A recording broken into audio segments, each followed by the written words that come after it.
Assalamualaikum warahmatullahi wabarakatuh. Alhamdulillah, puji syukur kepada Allah Tuhan Yang Maha Esa atas kesempatan yang telah diberikan kepada saya. Perkenalkan, saya Dr. Musdalifah Nihaya, SPSI, MPD, dosen dari Program Studi Pendidikan Agama Islam, Fakultas Agama Islam, Universitas Muhammadiyah Makassar.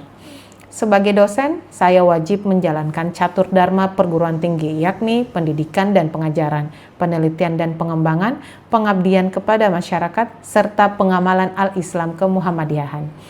Hari ini, izinkanlah saya untuk menjelaskan pernyataan diri dosen dalam unjuk kerja Tridharma Perguruan Tinggi bidang pengajaran. Saya merupakan salah satu dosen yang diamanahkan beberapa mata kuliah.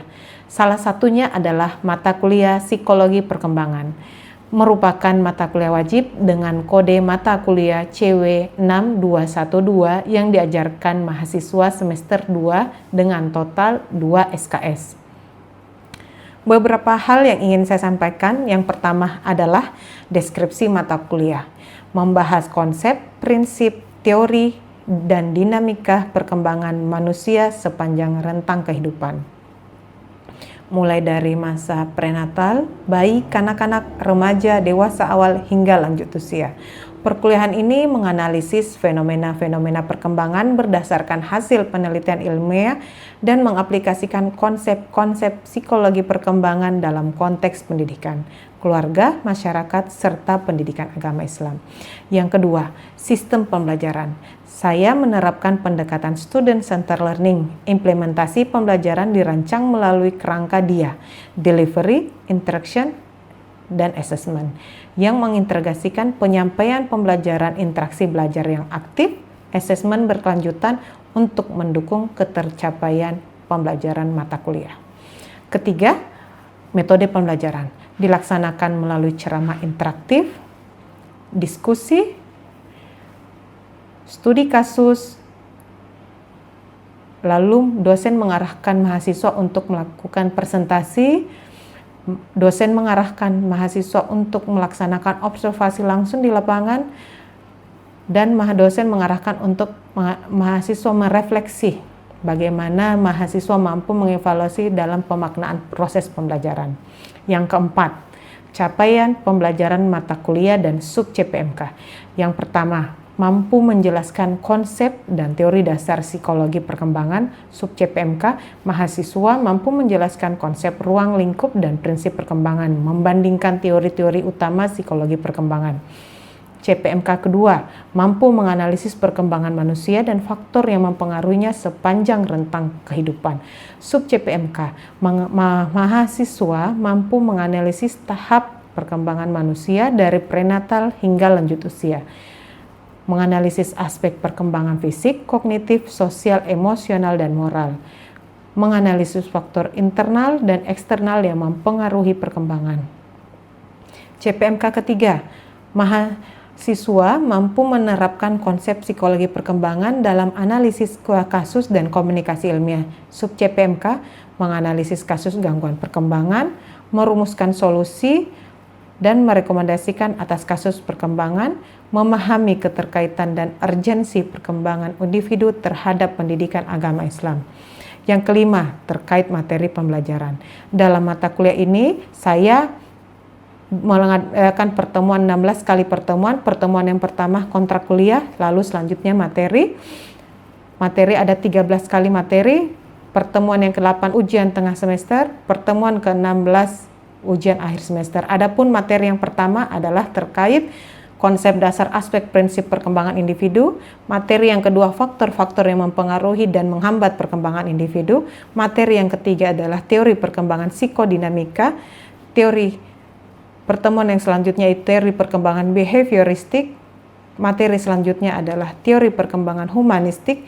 Materi yang selanjutnya adalah teori perkembangan kognitif. Materi selanjutnya adalah karakteristik tugas perkembangan individu masa prenatal sampai neonatal. Materi yang selanjutnya adalah karakteristik tugas perkembangan individu masa bayi sampai masa usia anak prasekolah. Materi yang selanjutnya adalah karakteristik tugas perkembangan individu mulai dari perkembangan anak usia prasekolah sampai masa remaja.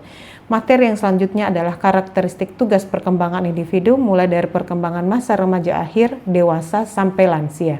Materi yang selanjutnya adalah gangguan perkembangan. Materi yang selanjutnya adalah urgensi perkembangan individu dalam pendidikan agama Islam. Dan materi yang terakhir adalah aplikasi psikologi perkembangan, implementasi teori perkembangan dalam pendidikan, parenting, sosial, dan lingkungan kerja.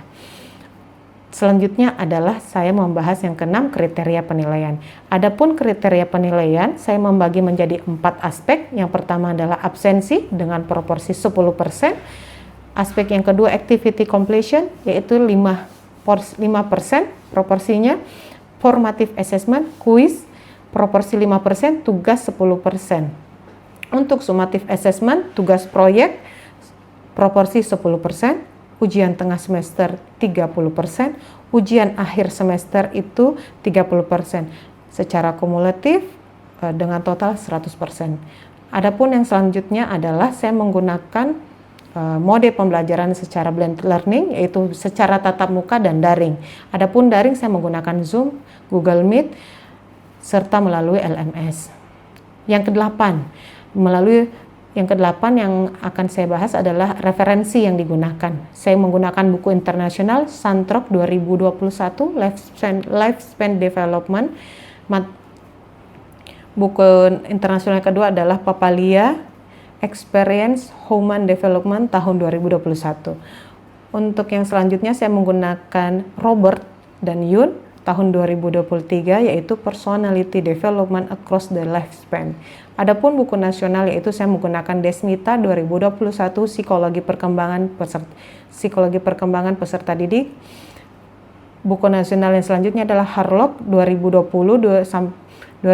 yaitu Psikologi Perkembangan Suatu Pendekatan Sepanjang Rentang Kehidupan. Selanjutnya yang ke-9, kita akan menyaksikan video pembelajaran mata kuliah Psikologi Perkembangan oleh Dr. Musdalifah Nihaya, SPSI, MPD.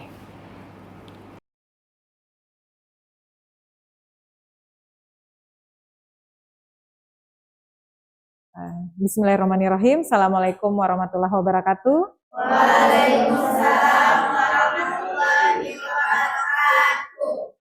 Puji syukur atas kehadirat Allah dengan ucapan Alhamdulillahirabbil alamin. Salawat kepada baginda Rasulullah dengan ucapan Allahumma sholli ala sayyidina Muhammad wa ala ali sayyidina Muhammad. Hari ini kita bertemu kembali di mata kuliah Psikologi Perkembangan. Pertemuan hari ini adalah pertemuan kita yang ke-13. Sebelum kita memulai materi, alangkah baiknya kita berdoa dulu. Silahkan dipimpin.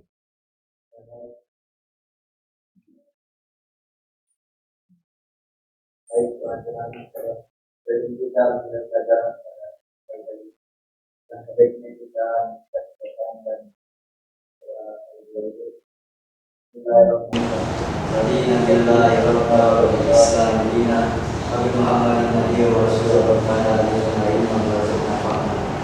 artinya apabila Allah sebagai Tuhan, Islam sebagai agama dan Muhammad sebagai nabi serta rasul. Tuhan Allah memberkataku, berikanlah aku pemahaman dan jadikanlah aku termasuk orang yang saleh. Baik, sebelum kita masuk ke materi, Ibu akan mengabsen terlebih dahulu. Didengarkan namanya dengan baik. Sahriawati, hadir. Andi Hertina, Mar'a, Nur Kholisa, Nur Rahma, Fadila, Mariza, Fatima Zahra, Rosmini, Rizky, Sadrian, Iza, Nur Hikmah, Nur Hidayah. Oke, baik. Semua hadir ya? Alhamdulillah. Hari ini sebelum kita masuk ke materi baru, gangguan perkembangan, tentunya Ibu ingin mengevaluasi terkait materi yang pekan lalu kita bahas. Silahkan Sahriawati membahas terkait materi pekan lalu, karakteristik perkembangan remaja, dewasa, atau lansia. Pilih salah satunya. Silahkan. Baik, saya Sahriawati. Di sini saya akan mereview kembali materi tugas perkembangan individu di pertemuan sebelumnya, yaitu usia remaja, kognitif, mulai berpikir secara logis, secara fisik, mengalami pubertas dan pertumbuhan tubuh yang pesat. Sosial, yaitu mencari jati diri, hubungan dengan sesama sangat penting. Secara emosional, emosi lebih beragam, belajar mengendalikan emosi. Oke, baik. Terima kasih. Beri aplaus dulu buat Sahriawati. Selanjutnya, hari ini kita akan membahas terkait gangguan perkembangan. Nah, setiap anak berkembang dengan kecepatan yang berbeda. Namun, kapan perbedaan itu masih normal dan kapan perbedaan itu harus menjadi perhatian. Hari ini kita akan bahas dan melihat lebih jauh.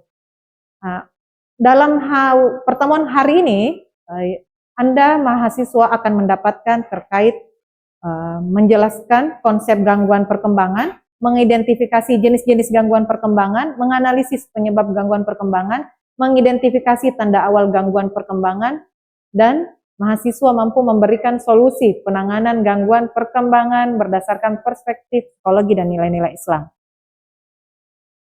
Baik, Anandaku sekalian, sekarang kita membayangkan atau pernahkah Anda melihat di sekitar Anda anak-anak, tetangga, adik, keluarga yang usianya sudah berusia 4 tahun, belum dapat berbicara jelas, tidak mau bermain dengan teman, lebih suka bermain sendiri, marah jika rutinitas berubah? Pertanyaannya Ibu, apakah menurut Anda kondisi tersebut normal? Silahkan angkat tangan yang merasa kondisi itu normal. Tidak ada? Yang merasa kondisi itu perlu dipantau, angkat tangan. Tidak ada juga. Apakah kondisi tersebut mengalami gangguan perkembangan? Silahkan angkat tangan.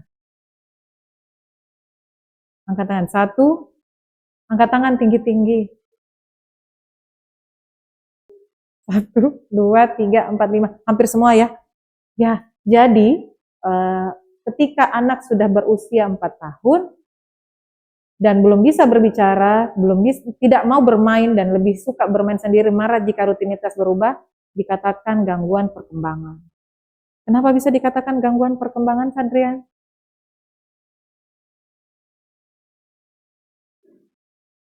Karena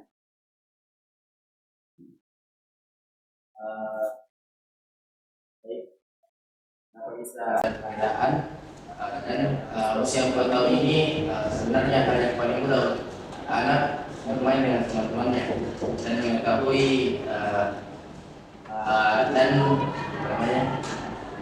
dan tidak kadang anak usia 4 tahun ini tidak suka bermain sendiri, kadang lebih mudah bergaul dengan sekitar.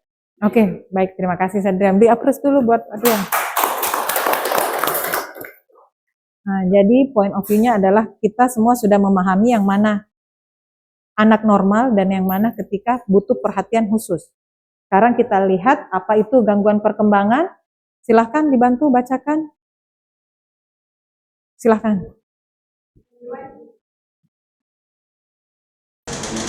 Gangguan perkembangan adalah kondisi ketika proses perkembangan anak mengalami hambatan sehingga kemampuan yang seharusnya berkembang sesuai usia menjadi terlambat atau berbeda secara signifikan. Oke, baik, terima kasih. Ternyata gangguan itu ketika proses perkembangan anak mengalami hambatan atau keterlambatan. Ternyata gangguan perkembangan bukan hanya dari segi fisik, tingginya, atau berat badannya, ternyata ada juga meliputi terkait ada 6 yang terkadang orang tidak memperhatikan itu, yaitu apa? Motorik. Motorik itu adalah gerakan. Jadi anak yang terlambat jalan, terlambat menulis.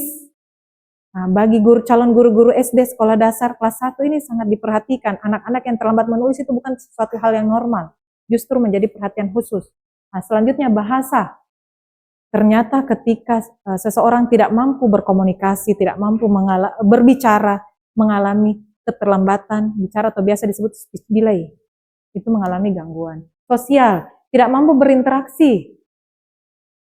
Bagi sekitar Anda yang terlalu introvert, itu juga harus dikenali kenapa bisa introvert, apa yang membuat dia tidak senang bersosial. Emosi, tidak mampu mengelola emosinya. Pernah melihat anak-anak di supermarket dan tantrum? Nah, itu anak-anak kecil. Jadi kalau misalnya di usia Anda dan Anda masih tantrum, tidak diikuti keinginannya, itu menjadi pertanyaan itu. Mas, sudahkah Anda selesai dengan emosi Anda atau belum? Nah, perilaku yang dimaksud di sini adalah tidak mampu mengontrol perilakunya, terlalu agresif, terlalu impulsif. Nah, kognitif, ternyata seseorang yang tidak mampu menyelesaikan masalahnya, tidak mampu berpikir bagaimana caranya dalam proses pembelajaran, itu juga butuh perhatian, mengalami gangguan. Kita lanjut, perkembangan normal dan perkembangan gangguan. Perkembangan normal, variasi masih sesuai, masih berkembang, dapat mengejar dengan stimulasi dan dukungan yang tepat. Nah, untuk versi perkembangan gangguan, jauh tertinggal dari usianya. Misalnya, usianya sudah 8 tahun, tapi secara kognitif menunjukkan usia 4 tahun. Harusnya usia 8 tahun sudah bisa menyusun kata, sudah bisa membaca, sudah bisa minimal memanggil ayah, ibu, mengatakan apa yang diinginkan, tapi di usianya 8 tahun hanya mampu menunjuk apa yang diinginkan. Itu kan berarti tidak sesuai usianya. Perkembangan stagnan atau regresi, perkembangannya begitu saja. Yang di usianya 2-3 tahun hanya mampu merangkak, harusnya 2-3 tahun kan sudah mampu tertatih berjalan, pelan-pelan berjalan. Nah, selanjutnya ketika ada mengalami beberapa indikasi gangguan, perlu melakukan intervensi profesional secara khusus. Siapakah intervensi profesional itu? Yaitu dokter anak, psikolog, terapis. Paham sampai sini? Sampai sini ada pertanyaan? Baik, selanjutnya kita akan mengenal jenis gangguan perkembangan. Silakan bantu Ibu dibacakan mulai dari sini. Jenis gangguan perkembangan.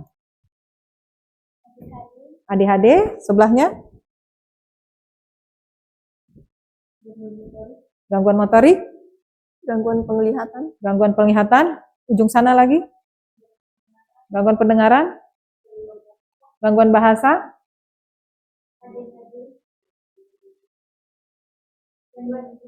gangguan intelektual. Nah, jadi ternyata banyak macam ya jenis gangguan perkembangan. Anda semakin meluas memahami terkait jenis gangguan perkembangan.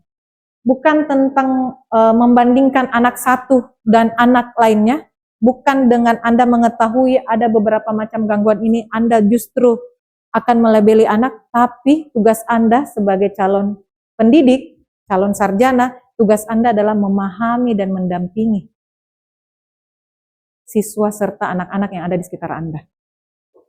Nah, faktor penyebab, ternyata ketika adanya gangguan, ada faktor penyebabnya. Tidak serta-merta itu langsung ada gangguannya, pasti ada penyebabnya. Apa itu? Ada sebelum lahir, saat persalinan, setelah lahir. Sebelum lahir, silahkan. Sebelum lahir dibacakan dengan cepat ya. Faktor dari atau kebutuhan selama kehamilan, misal gejala plasma, gizi buruk dan kekurangan nutrisi penting, paparan obat, alkohol, rokok, atau zat berbahaya, penyakit kronis pada ibu. Nah, sebelum lahir. Ini berarti apa? Anda semua, calon ibu dan calon bapak, bukan mempersiapkan untuk menjadi ibu yang bahagia itu ketika besok Anda menikah. Tetapi mempersiapkan diri Anda menjadi seorang ibu sejak dini, sejak saat ini. Persiapkan diri tak bagaimana ketika saya mau menjadi istri, oh artinya saya harus menyelesaikan dulu sekolahku, saya harus jaga asupan makanku, saya tidak jajan somai, saya tidak jajan seblak, makan makanan yang sehat, dan pilih pergaulan yang baik. Karena sebelum lahir ini berpengaruh dari kebiasaan Anda saat ini. Nah, saat persalinan, kekurangan oksigen, persalinan prematur, komplikasi, proses persalinan yang terlalu lama. Nah, setelah lahir ada cedera, penyakit serius, kurang stimulasi dan interaksi, lingkungan tidak aman dan penuh stres. Ya kan, berpengaruh lingkungan aman dan tidak atau penuh stres. Kekerasan, pengabaian. Jadi ketika Anda merasa ada lingkungan toksik atau membuat Anda tidak nyaman, segera move on. Jangan ada keluar dari kata Anda, Ibu saya tidak bisa hidup tanpanya. Tapi segera move on. Karena itu akan membuat dampak yang sangat berbahaya di kemudian hari. Nah, Nah, silahkan ketika ada yang ingin ditanyakan, atau Ibu bahas dulu autisme ya. Nah, ternyata autisme itu adalah gangguan perkembangan yang mempengaruhi cara anak berkomunikasi, berinteraksi sosial, serta perilaku dan minat, serta pola perilaku dan minat. Nah, kontak mata kurang. Contoh anak autis ini ketika misalnya saya panggil, Fadilah. Nah, kalau anak autis, ketika saya sebut Fadilah, Fadilah, dia tidak akan balik. Dia tetap dengan kesibukannya. Fadilah, coba tetap pegang handphone. Fadilah, Fadilah, Fadilah. Dia akan seperti itu autis. Paham ya? Berbeda ketika memang telinganya bermasalah. Oke? Jadi butuh diketahui. Paham ya? Nah, tapi ketika misalnya dia langsung berbalik, itu tidak bisa dikatakan autis. Nah, ADHD. Gangguan perkembangan yang mempengaruhi kemampuan anak untuk fokus, sering berjalan, memotong pembicaraan, tidak menyelesaikan tugas. Nah, gangguan belajar. Ada gangguan belajar terbagi juga menjadi 3, yaitu ada disleksia, kesulitan membaca, disgrafia, kesulitan menulis, diskalkulia, kesulitan dalam angka. Nah, silahkan bagi yang ingin ditanya terkait, silahkan sampaikan nama Anda dan suaranya diperbesar ya.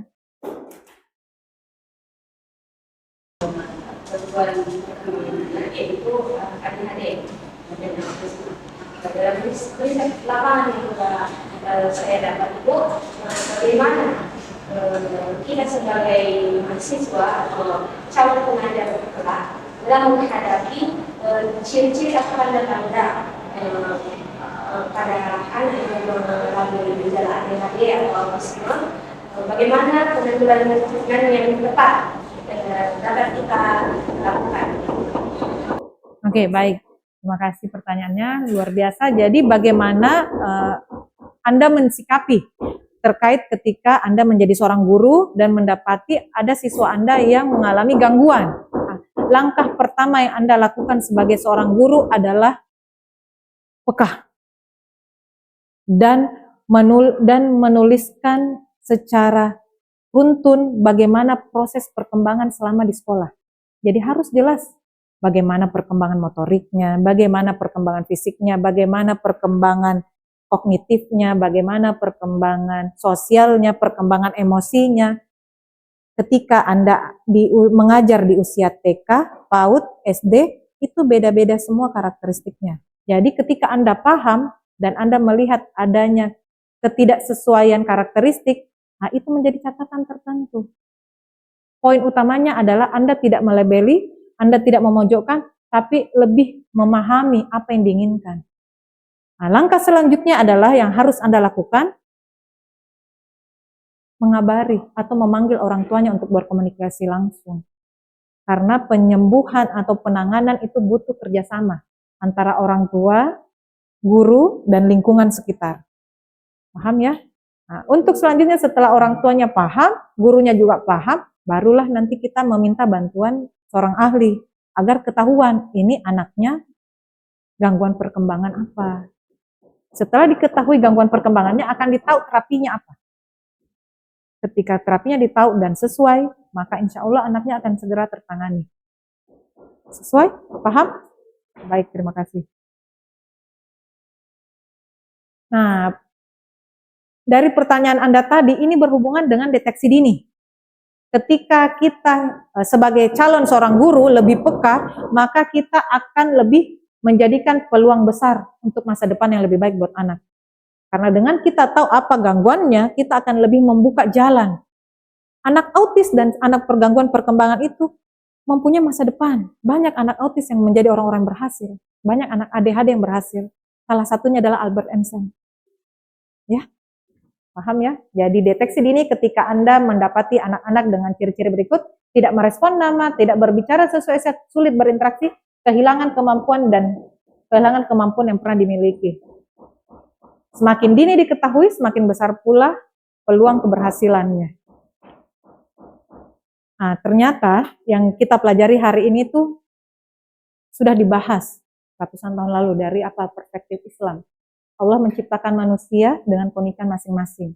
Di surah Al-Baqarah menyampaikan bahwa Allah tidak membebani seseorang melainkan sesuai dengan kesanggupannya.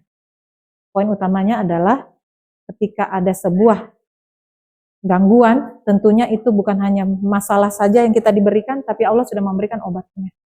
Lebih terbuka, lebih menerima lagi perbedaan. Anda menjadi calon seorang guru, bukan tugas Anda untuk membeda-bedakan siswa, tetapi tugas Anda adalah memahami keunikan masing-masing tiap siswanya.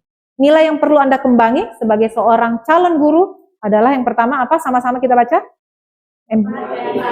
Kedua, ketiga, Menghargai perbedaan. keempat.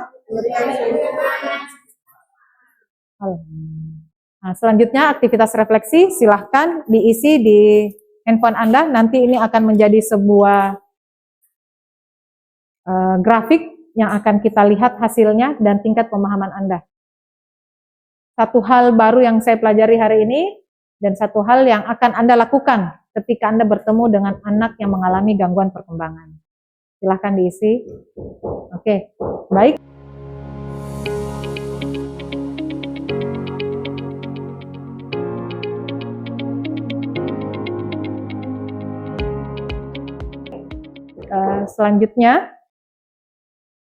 Selanjutnya penutup. Tidak ada anak yang gagal berkembang. Yang ada adalah anak yang belum mendapatkan dukungan yang tepat.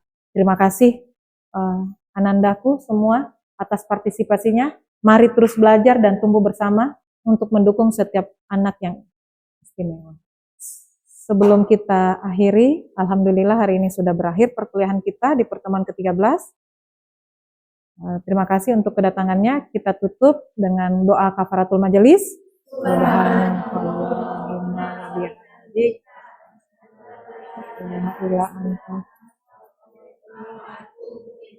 Assalamualaikum warahmatullahi wabarakatuh.